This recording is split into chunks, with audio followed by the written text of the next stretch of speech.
Assalamualaikum warahmatullahi wabarakatuh.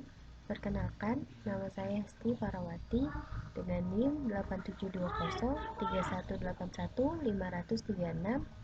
Prodi Pendidikan Ekonomi, Universitas Pancasakti Bekasi, untuk mata kuliah Komunikasi dan Negosiasi.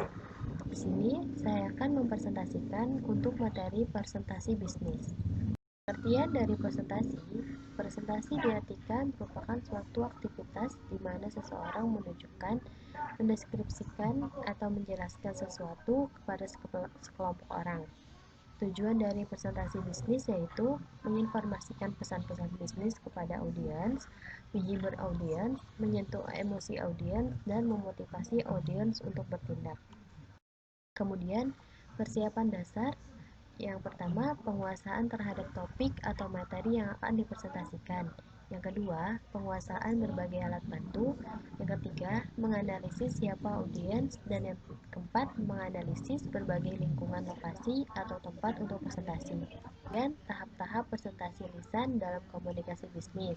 Yang pertama, persiapan berbicara presentasi yang berisi penetapan tujuan, analisis audiens, perencanaan isi, panjang, dan gaya bicara.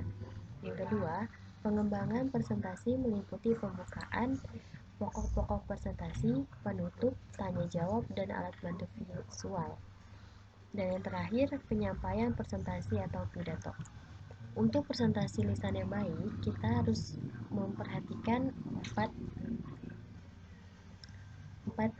caranya. Yang pertama, mempunyai wawasan, mengetahui dengan tepat kekurangan dan kelebihan yang ada pada dirinya, dapat mengetahui dan mengenal audiens, mengetahui alasan sehingga mereka perlu berbicara dan berharap dapat memenuhi alasan tersebut melalui presentasi yang disampaikan, dan mengetahui alasan sehingga mereka perlu berbicara dan berharap dapat memenuhi alasan tersebut melalui presentasi yang disampaikan.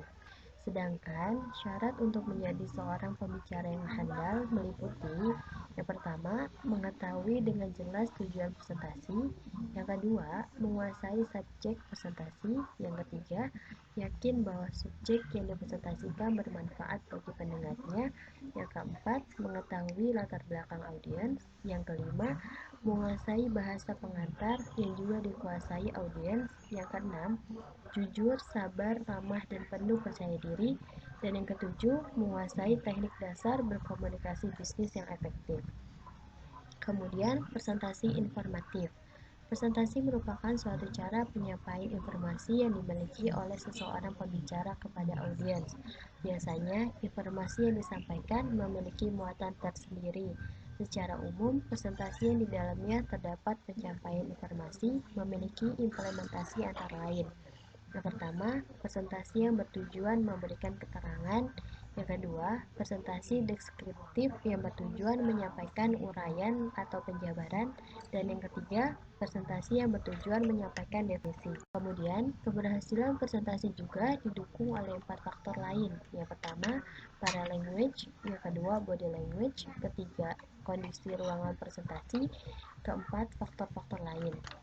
Kemudian, mengorganisasikan presentasi. Ada beberapa pola dapat digunakan dalam mengorganisasikan suatu presentasi.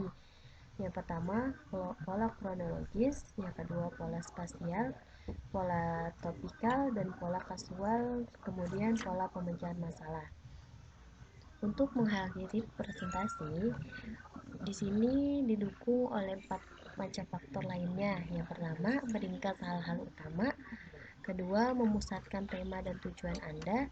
Ketiga, meningkatkan kembali para penyimak tentang desakan atau urgensi perusahaan. Yang keempat, memberikan jalan tindakan yang jelas kepada para penyimak. Dan yang kelima, mempersilahkan pengajuan pertanyaan. Dan presentasi yang saya sampaikan, kurang lebihnya mohon maaf. Assalamualaikum warahmatullahi wabarakatuh.